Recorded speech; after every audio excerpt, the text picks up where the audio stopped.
Hi, everyone, and welcome. Thank you so much for watching our video. My name is Marie, and I'm here with my special friend, Charlotte. Charlotte, did you want to introduce yourself?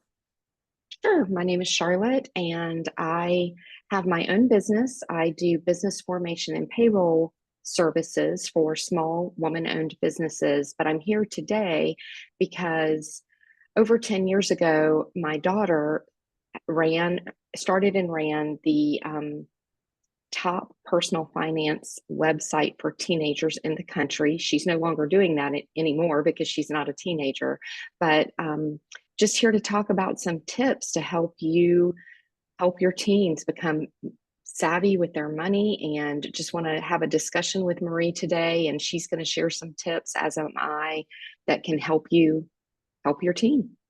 Yes, and if you haven't seen below, again, my name is Marie Edwards. I'm a financial educator. I'm all about this $1 million baby plan here, trying to get as many future millionaires as possible. And Charlotte, I'm sure you'll agree. Recently, we've seen a lot of things going on that really increase the need for our children and our teens to be smarter with the money that they have. We've seen what shrinkflation. The government is recently talking about tackling shrinkflation and credit card late charges, and trying to still fight inflation. So it's so important that every dollar we have goes so much further. And again, we both being mothers, having raised children to adulthood, we were successful with it. So we just thought, hey, we get together and share some tips. So, Charlotte, you actually had one tip, and I really agreed with it.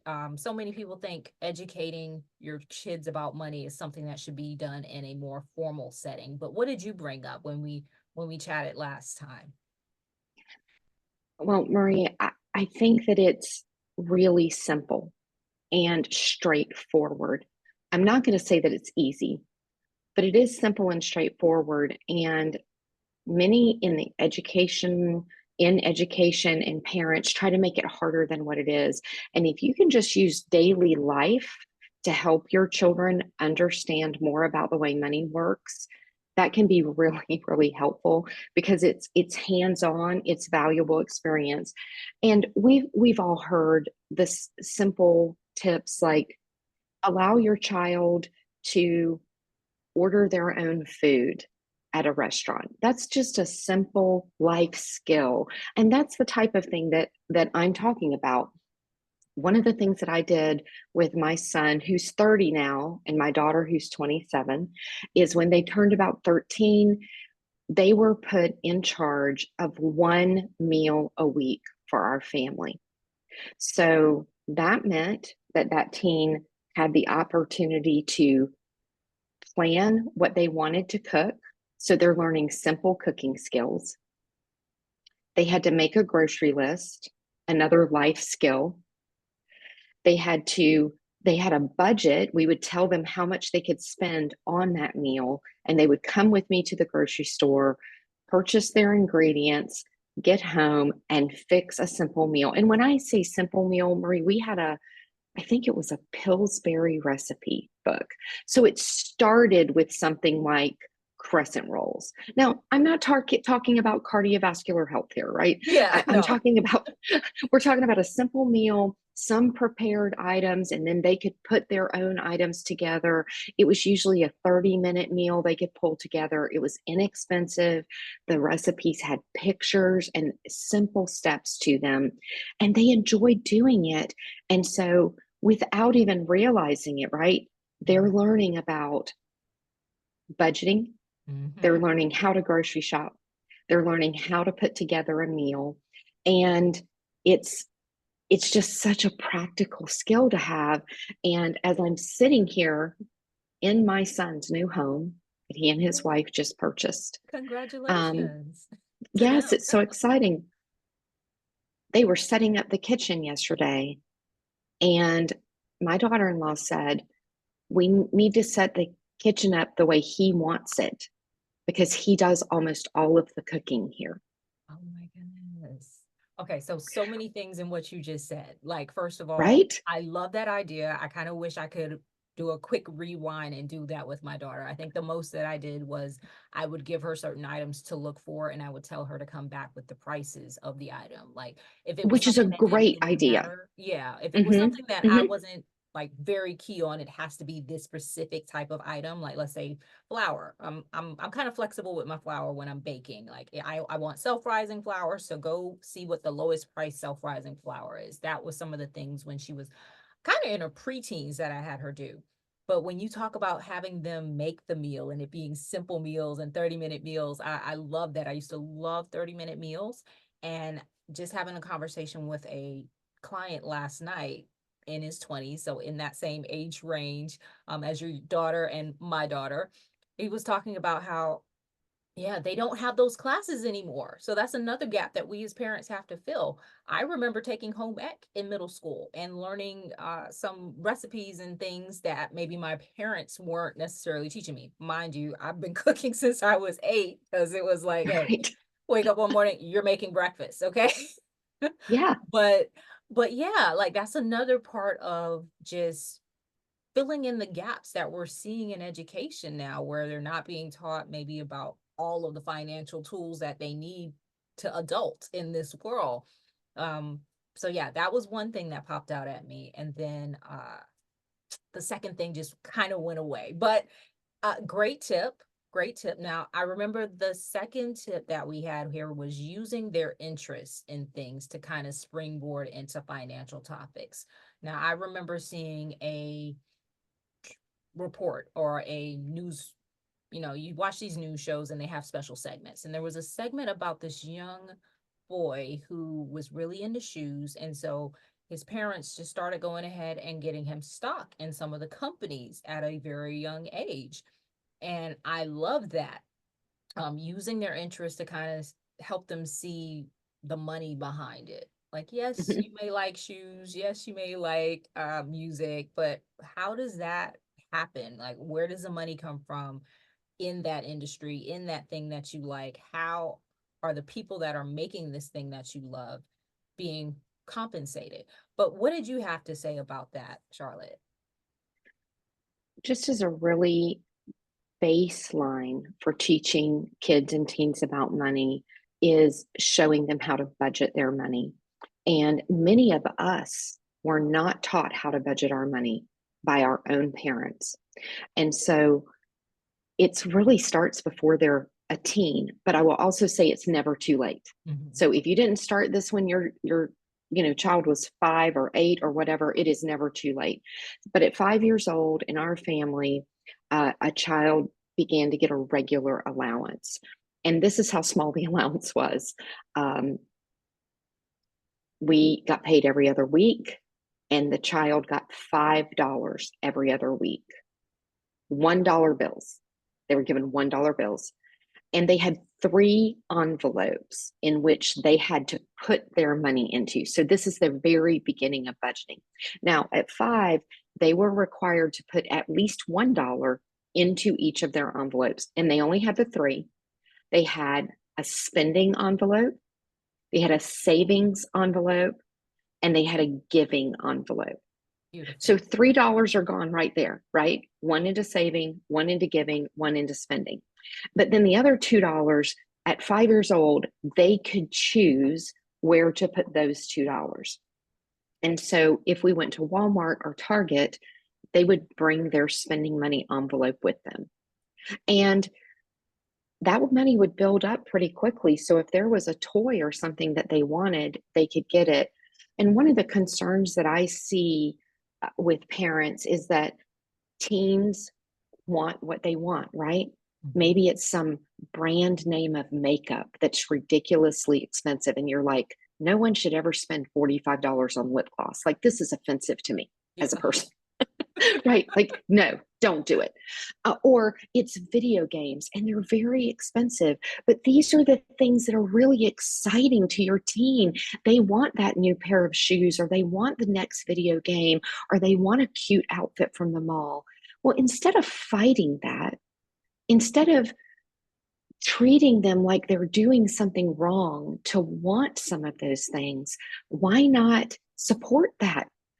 support the $45 lip gloss and come up with a plan for that teen to be able to earn and save the money to buy the lip gloss. And when they're able to buy it with their own money, celebrate them for Yes. having the discipline to save up for what it was they wanted. And so I think sometimes as parents, we're like, okay, that's ridiculous. Why do you want to spend money on that? Because we have our life experience. So don't forget what it's like when you're a child and a teen and you want to buy a toy at the dollar store and they have their money in their spending envelope. By all means, let them get it, celebrate. Make sure that they have their spending envelope with them when you go shopping, because they need to understand the cold hard realities of capitalism, which Yes. is, if you have $6 in your spending envelope, but that Star Wars Lego set costs $56, then you don't have to be too upset about it, because your parents and your family are going to help you figure out a way to earn that money so you can get that Lego set that you want. Or if you are a teen and you really want a car, how are you going to get that car? There is a path to getting that car. And let me lay it out for you how to do that. So I just want to encourage everyone to use the interest, the aspirations that your teens have. Maybe you know that that's not something that's going to be a wise lifelong investment like the lip gloss. Mhm. But if you can teach them early on that if they see something that they want, they need to save for it before they buy it. It's a game changer. Amazing. It That changes is their life. magic. That Yes. is magic. Yes, it changes their life. And so if it's lip gloss or a video game, it doesn't matter, because what you're really teaching them is to save up and then buy the things they want. And that will carry into their adult life so that they don't go into a situation where they have soul crushing debt because Hmm. they had no ability to regulate themselves and not buy things they could not afford. Exactly, exactly. And one other thing that popped to my mind when you said that was, yeah, they may want something that we think is completely ridiculous. Don't crush it, but also if it is, let's say, a video game, or I remember when my daughter was younger and razors became the thing. I don't know if you remember those razor scooters. It's like Mhm. making them save up for it makes them take so much better care of it. I don't know. Yes. When they Yes. have saved up and worked and maybe done extra chores, or however you choose to allocate maybe some bonuses to their allowance, Mhm. and they have earned the money to get that toy, that item themselves. Oh yeah, they're not carelessly leaving it outside. I remember her first razor, mind you, her first razor I bought for her. She carelessly left it outside our house. Now, we thought we lived in a very safe community, gated community, but she carelessly left it outside. I think we went down the street to go pick up something from like CVS, came back, her razor was gone. I was like, I'm not buying you another Oh one. You're going to have to no. save up. I promise you, she still has that second razor to this day. And Well, she and never left it outside again. She was very careful about putting her stuff back in the garage, closing the garage. So having them participate in the buying process and the saving process for those things that they want makes them value it more. It seems like nowadays some people just have a very nonchalant attitude about the things that they purchase, like, oh well, I'll toss it and buy another one. But again, things are more expensive nowadays. You need to hold on to every dollar you have. So teaching them yes. young changes that whole path for them. Now And it another gives us thing. an opportunity for empathy, right? Yeah. Because we've all done that. Hmm. I've misplaced things. I've left something out. I've lost something that was expensive and important to me. It's not a moral issue, right? They're not a bad kid. They're not a dumb kid, right? They made a mistake, but let them make the mistakes while they're at home with you, Yes, when it's right? safe, Let's and let, again, it won't result in yes. soul crushing debt. Exactly. And so let them make those mistakes and face those natural consequences now. You know, you don't have to be condescending to them or rude to them about the mistake they made. It's like, ah, man, that stinks. I'm really sorry. Let's come up with a plan to save for another one. I know Mhm. that's important to you. Yeah, and that actually kind of overlaps into the next tip, allowing them to make their own decisions with money. So again, don't be condescending, don't be mean about it. Yes, they are going to value things that are different from you. They're not an extension of you. I think sometimes mothers have this idea that their kids are extensions of them. It's like, no, they're their own separate little independent people. So you have to let them make their own decisions with money. But like you said, it opens up a chance for conversation that you can have with them. Right. Like, hey, if something goes wrong, man, that sucked. How do you feel about that? Okay, what game plan are we going to put into place so that it doesn't happen again? And it allows you to be more of a partner with your child's financial decisions versus you telling Exactly. them what to do. I think I heard something on the news this morning about, having that conversation and dialogue with your teens and making sure that you are there not as a commander, but as an advisor. Not telling them Right. do this, do that, because at the end of the day, we as parents, we're trying to raise people who can be independent of us, who can be self-sufficient adults, not always coming back saying, hey, I don't know how to do this. I can't do this. It's good to Right. still have that connection, but it shouldn't be a codependent one where they can't function without you. But And I think, any other thoughts you had about that? well, just as moms, I think all of us as parents, we want to spare our children the mistakes that we made, but we really rob them of learning through natural consequences in a safe manner. And I understand that. And I have to fight against that. Like as a mom, I had to fight against that. But as I look back to my own teen years, I realized that the lessons that I learned that I really took to heart were some of those harder lessons. And we can't protect our teens from every bad decision they're going to make. And if they learn from a bad decision, then that's something we can celebrate. What we don't want to have happen is a 24-year-old who's moved out of our home, has never been given the opportunity to manage their money, has never been given the opportunity to manage a paycheck, has never been given the opportunity to pay rent on time, and we get a phone call that they've spent all of their money on going out to eat and Starbies with their friends and they can't make rent this month, Not Starbies. right? Yeah, yeah, we don't want That that to that's happen. happening to people. That's happening to young people today because they've never been given a chance to not be managed by their parents. Mm, And then they're just flung out into the world with no experience at all. And then we're like, how can they be so dumb? How can they know that they don't have to save money for their rent? yeah, it's like you Well, never there's a taught them. reason You why. never gave them the opportunity to have that learning experience while they were safe in your home. Right, That if they made exactly. a mistake, it wasn't the end of the world and now they're homeless. You know? Right. So that was, I think, the next point we had talked about, which is allowing teens to make their own money decisions within reason, Mhm. but particularly with the money they earn. So if they have earned money working around the house, mowing lawns in the neighborhood, maybe they've gotten a part-time job, giving them boundaries of how to manage that money. My teens, the way that I did this early on is again, when my kids turned 13, 14, I we revamped our allowance budget. And of course, they were getting more than $5 every Yeah. 2 weeks by the time they were a young teen. Um, we revamped our entire allowance budget to allow them enough money to buy their own clothing at 13. Now, at 13, this is what that meant.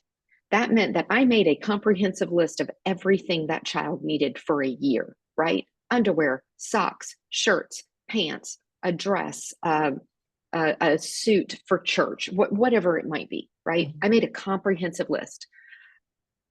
And then I added up about what that cost. And then I divided it by 12. into a monthly budget. And it what at what we were able to provide, we did not skimp that budget. Like I didn't say, oh, it really costs about $75 a month to buy these things. And so I'm only going to give the kid $50. I didn't do that to them. So let's say I gave them $50 a month, but from 13 to 14, they had to go shopping with me. We had a list of the essential items they had to buy. And I taught them how to shop from the sale racks, how to shop the clearance racks and get the things they had to buy, right? Yes. And then if they shopped smart, like my daughter might have extra money to get a cute scarf or a cute pair of earrings she really wanted within her budget.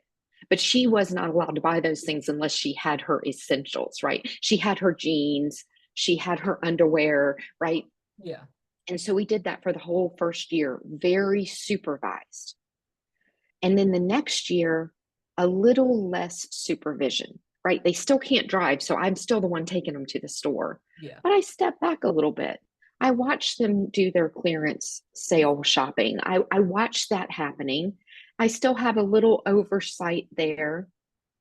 And then at 15, they are let loose. So quick Let question for loose. you. When they were doing that at 13 and 14, because 13, 14 is kind of like transitioning from middle school to high school, what was the feedback from their peers who probably weren't doing the same thing? Like, do you remember if there was any feedback? If their friends were like, "Wow, your parents let you go shopping and buy your own clothes?" And I don't remember specifically that there was a lot of feedback other than I wish that my parents would do this for me. that's what I was thinking. Probably. I was And thinking that would be the one thing. Like, wow, shocker! I wish I could do that too. and this was not conflict free. Hmm. Let me be clear. This was not conflict free. There were disagreements about what was needed, but we had those discussions before we ever went to the store, Hmm. right? This Very is the smart. list. Like we've looked at your closet, you've tried on clothes, you've grown out of these things. You have to have two pairs of jeans, a black pair of pants, and socks and underwear. Like Mhm. that's so we would, and he, maybe my son is like, no, I want the cool t shirt. And I'm like, well, let's see if you have enough money for that. Mhm. So we had those kind of conversations before we went. But at 15, I can share that a couple of months in, my daughter had a wonderful month. She laughed. She went to the movies with her friends. She had a great time. And at the end of the month, she needed something, but all of her clothing money was gone. Oh no. No, that's too bad, isn't it? Yeah. And you know what? I was able to say, wow, guess you'll have to keep wearing those socks with the holes in them.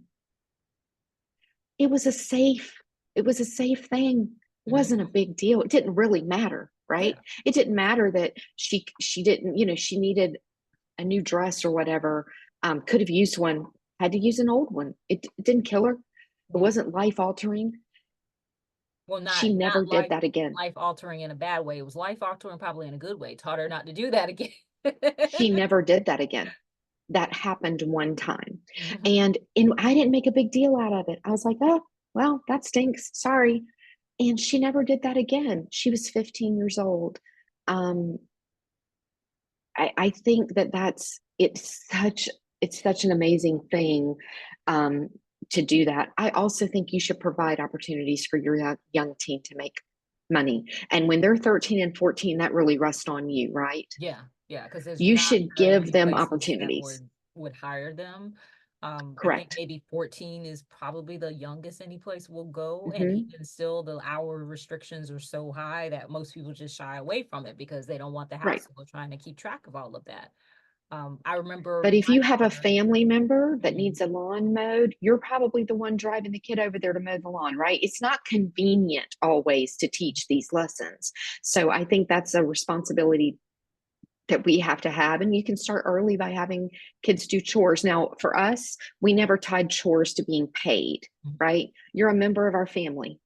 We all have to do chores around the house. You get an allowance, whether you do chores or not. So that's just how we handled it. I think there's lots of ways to handle allowances. They're all good. Just pick one and be consistent.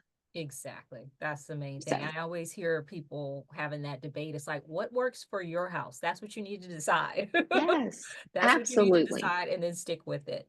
But when my daughter started working, the one thing that I mandated, so I kind of gave her a lot of range with her money. She was actually doing a paid internship. So the one thing that I mandated was that she went ahead and started saving for retirement. That was hands down. I'm like, this is the percentage that you need to put in your retirement account. We're going to sit down, we're going to open you a retirement account since you are earning income, and we're going to stash some of it away. Other than that, I kind of let her explore again because I took care of everything else that she needed for her basic needs. So I let her uh, have fun with the rest of the money. And now, Sure. as an adult, she's like, I wish I had saved more. She's like, I wish I had saved more of that money. I'm like, lesson learned. But aren't you glad that mom made you save a certain percentage so you know that's already tucked away, safe for future use? The way we have it structured, if down the line she wants to do what your son just did and get herself a first home, she can pull a certain amount out of it and go Right. towards that first home. But yeah, she's thinking now, like, man, if I had have even taken it to the next level there, she could be doing some other different things. Not saying that she's not in a good position, but she's just thinking about how much different it could have been. But that kind of leads into the other point that we had, the money mistakes. We know we talked about our kids making some, but obviously we have probably made some in our growing up in our teen years and 20 years. And Yes. it's important to actually share that with your child. I mean, sometimes I don't know if parents try to put up a wall and act like they're perfect, but I've been very open with my daughter about maybe poor choices that I made that I wish I had done differently. And you Hmm. mentioned earlier, Charlotte, about them learning from their experience, but it's also just as good for them to learn from other people's experience. Like you mentioned, hey, we want to shelter them from everything, but Right. um, we do have to let them take some bumps and bruises themselves. And also, it's good for us to share our own bumps and bruises with them so that they can learn from that. Um, so And any if you have feedback on that? family, Mhm. if your close family and friends, if you're, you have a community of people that you're living life with, I think for them to have open conversations with the younger people in the family of, hey guys, this is a mistake I made, watch out for this, or this is something, I made this decision when I was 17 or 18 and I wish I had done it differently. We all have those things, and and it's okay. It's okay to make mistakes with your money. If we're open about it, though, they may make that same mistake, and that's okay. They sometimes we have to make those mistakes ourselves, right? But by sharing and being open, in families, even today, talking about money is a taboo subject. It's like it's not polite, or it is rude somehow to talk about money. And so clearly, we're not, bringing strangers into this conversation, but within your friend and family group, if your teen has the opportunity to have some transparent conversations and ask some questions of trusted family members and friends of, hey, tell me about how you made, like, hey, I see that you're 30 years old and you've already bought your second home. Can you tell me more about that? I'd like to learn from what you've done. Or, I know you've mentioned in the past that you got into trouble with some credit card debt. Can you tell me more about that? Because I want to avoid that in my life. If they can have those conversations with people that are trusted in your Mhm. family and in your circle, that's not just you, I think that can be incredibly impactful for your team. And that's another thing. Like if parents don't have that circle, I strongly advise them to get an advisor, get a professional that they feel Yes. comfortable with and bring them into the circle. Now, it may be tricky to find advisors that are willing to talk to your teens. I will say that. I was talking to, again, a client last night and they're in their early 20s and they're like, yeah, nobody in my family really has been that great with money. Mm, Probably all need help. They're personally trying to educate themselves. And I'm like, okay, well, I'm here to talk to you. I do free education classes, so definitely take advantage of it. So if you can't find it, um, and the first one or two advisors that maybe you speak to, don't give up. Keep persisting. There are people out there who will help you with this. And back to Right. your point about making sure that you have those conversations, I was just looking at a survey that was done probably about 6 years ago in 2018. And here in the US, adults lost about $1,230 because they just didn't understand those basic household finance issues. So it's so important that we have those conversations to prevent that from becoming a cycle across the Hmm. generations. You got to have those Yep. conversations so that you spare your child that bump and bruise of losing money that they need in this tight economy that we're in. So the last tip that we had here was not over managing our teens' financial lives. What did you mean by that, Charlotte? I think it's exactly the example that you gave about your daughter's first paycheck. I think it is a huge error to just let them have all of that money carte blanche. They're working for it, they've earned it, it is their money. However, there there have to be some boundaries, but I think they need to be minimal boundaries. And I think it's a beautiful opportunity for you to have a talk with your team about what their goals are. So they're making part-time money. Let's say they're making $100 a week. I don't know. Maybe they're working 10, 15 hours, making minimum wage. Maybe they're bringing home about $100 a week. Mhm. What's important to them? They probably want to go out with their friends on the weekend, right? Mhm. They probably want to save up for a car. Maybe they want that lip gloss.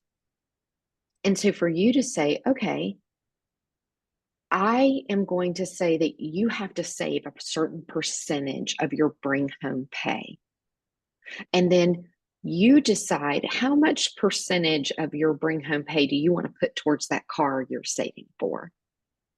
And that's what it is. And maybe because it's probably direct deposit, right? You're going to Mhm. have them set their direct deposit up for that percentage to go directly to their savings account and that other percentage to go directly to the savings goal they have set. And then the rest they get to decide. So there's freedom within the boundaries of the decisions that you and they have made together. I think it's a really respectful way to allow teens to make decisions about their own money in advance before they have the cash in their hands, right? Yes. Make that decision, make sure they have a debit card for their money that's going into their checking account that's their spending money, and just be so respectful of their aspirations, the things that they want to work for within the confines of preparing them for a secure financial future. And if you can strike that good balance, like your child, your family, what's going to work, you have to have these conversations before they get that first paycheck, right? Exactly. You can't, before when they're getting the job, like what's the goal here? I Mhm. think that that really allows them to be set up to make good decisions in the future. It gives them a really solid foundation. And honestly, it builds your relationship with your teen as you're transitioning those years from being just a parent as a Mhm. child where you just tell them what to do and they have to do it, to a transition where they're making more and more decisions about their life, because there's going to come a time when they're going to do what they want and you have nothing to say about it.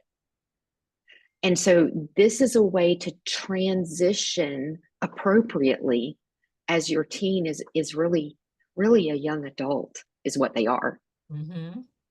And I think that all of us want to be respected. We want to be heard. We want to understand that people around us see us and know us and respect us, and they believe that we can make the right choices for our own life as we're given those opportunities. Yes. So, three things that I think in having that conversation with them to make sure that they know there are some boundaries, but they do get to have some wiggle room. before they ever get that first job, I think there's three like main money concepts that you definitely need to go over with your teen, your preteen as early as you can. But if you're watching this and you already have a teen, again, it's never too late. You need to make sure they understand that that money that's going into that savings account, once you open that savings account with them, is earning money. So explain to them how Hmm. compound interest works. It's a Yes.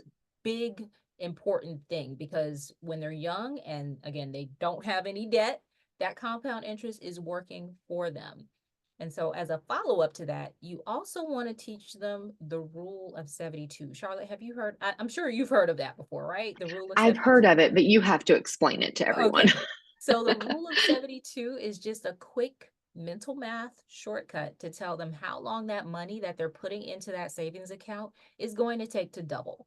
So every savings account has a interest rate and it'll be posted as either an APR or an APY.